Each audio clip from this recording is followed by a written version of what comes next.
洱海是我们的母亲湖，保护好以后才可以持续去发展。我们把黄沙之城日久了，日水青山，就是金山银山这个理念也就实现了。我们要深怀对自然的敬畏之心，尊重自然，顺应自然，保护自然，构建人与自然和谐共生的地球家园。I've spent the better part of the last 2 days with Cheng, a local Dali fisherman that's witnessed the turmoil and changes of his hometown's environmental and ecological development. 这块上确实对鱼跳的。 The 55-year-old has spent his entire life here, and as he tells me, problems began to emerge in the late 90s, when pollution and algae plagued the waters of Erhai Lake. To his dismay, environmental policies would result in him shutting down his fishing boats and ponds. 当时我建了这个鱼塘，花了我11年的这个心血。 Reflecting on his past, Mr. He recalls investing his family's entire income into a fishing boat and pond, an investment that eventually went to waste. 当时心里面很难过，因为我们毕竟是靠水吃水，我们的这个生计就成了问题。 Erhai Lake is China's 7th largest body of water, covering 250 square kilometers. Decades ago, more than 1 million people resided along the shorelines of the lake. Aside from traditional fishing, the serene environment pushed some of the residents to transform their homes into homestays, including Mr. He.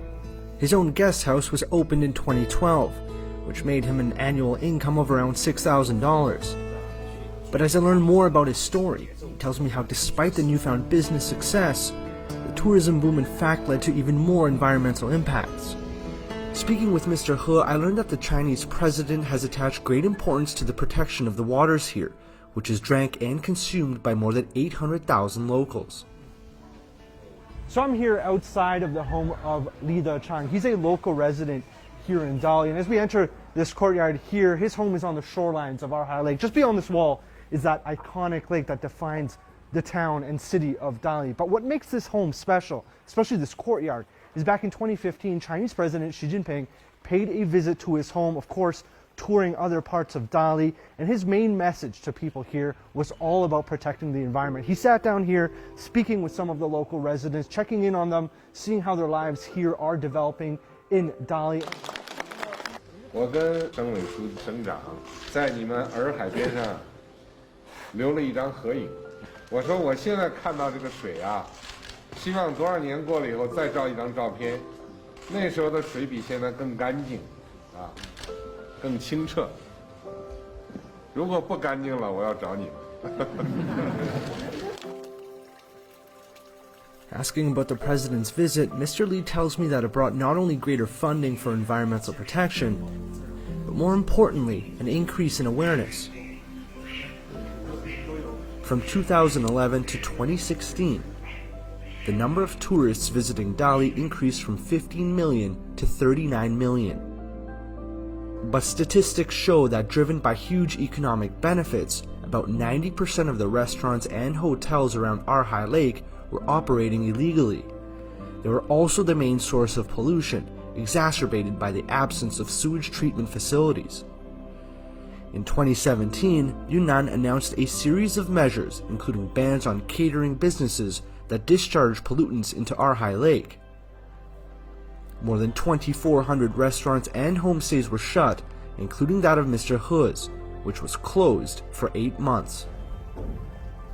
我开在挂堤以后，水是20瓦左右，但是这一次我们付出呢，我们一点都不后悔，一点都不后悔啊，一直非常支持，因为当时我们是也想到，我们靠这个洱海吃饭，这个洱海环境好了，水质好了，我们才会有可持续性发展。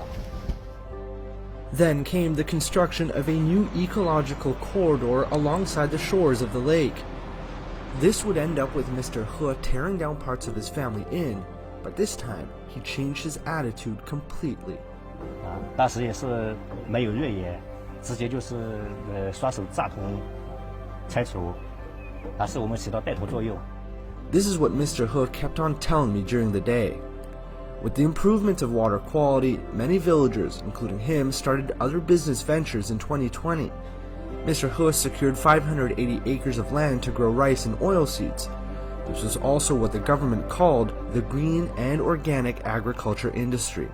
After more than 2 decades of persistent efforts to clean up the shores and waters of Erhai Lake, both locals and visitors can now enjoy this lush and serene environment. But the hopes are that this isn't something temporary, but instead something that lasts for future generations to come.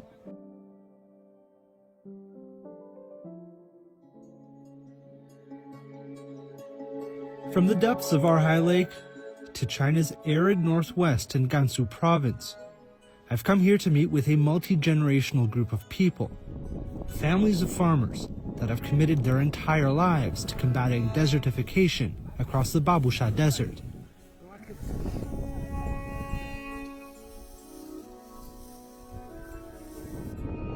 "40 years ago, this entire area was barren, with expanding sand dunes as a result of drought and overcropping.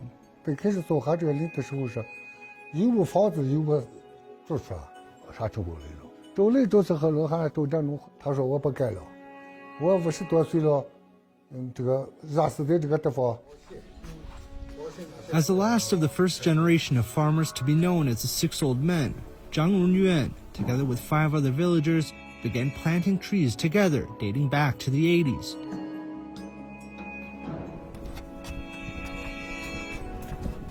By the turn of the century, their shovels and hands would plant more than 10 million trees across 50 square kilometers of desert.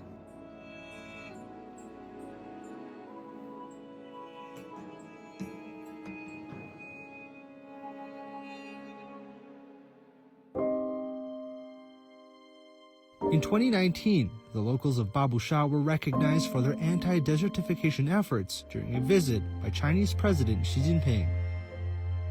总书记还拿出我们的开工人和我们的制裁家治沙劳动，非常的感动。希望你们在这里再接再厉，再立新功，更上一层楼，把这个巴布沙呀，以及你们现在保护的地区的治理搞得很好。我没想到我们做了我们应该做的事情，他的工作那么忙，我家大事那么多，能到这个沙湾湾来看望我们这些人。 It was right here where Chinese President Xi Jinping plowed through some of the soil, taking part in the desertification control measures here in Gansu province. And what the Six Old Men have accomplished and continue to do over the past several generations resonates with what the Chinese president referred to as the Yugong spirit.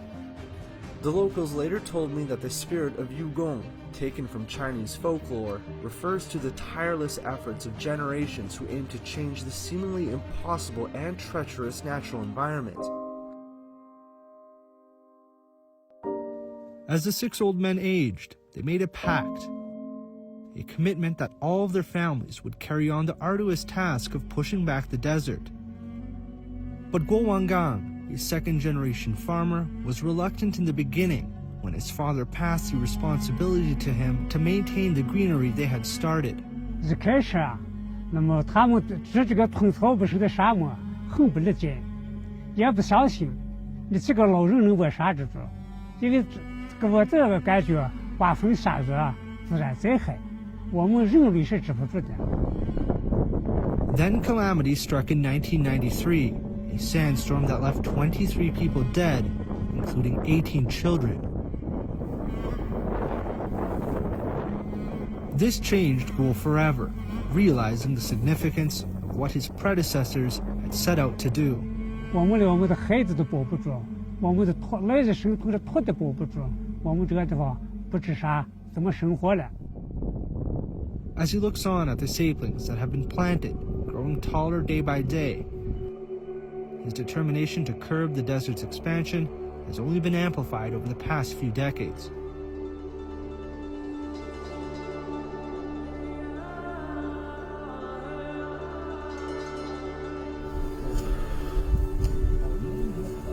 那么虫子皮不冒汁的，被称虫子皮日周3年时间。Over a span of 38 years, 3 generations of the 6 old men have pushed back more than 2,000 hectares of sand and planted 30 million trees across the desert.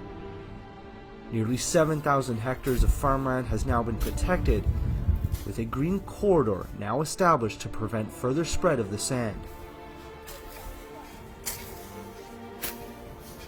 So I've been speaking with Mr. Guo for this past hour or so. We've been sort of setting up these grass grids here to protect the sand from flying around, and from his experience, he's been doing this for 4 generations, 4 decades.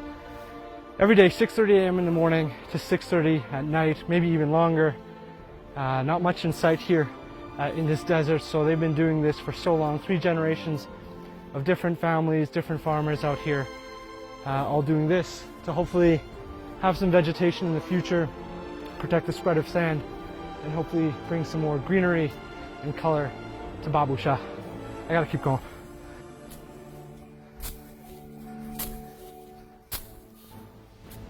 What I saw in these 2 distinctive parts of China was how ordinary people have made sacrifices to protect the environment, not only for today, but for future generations. The country's top leadership recognized them as role models of environmental protection and has called for unremitting efforts to consolidate China's green ecological barriers. The dividends will perhaps bear fruit in years to come.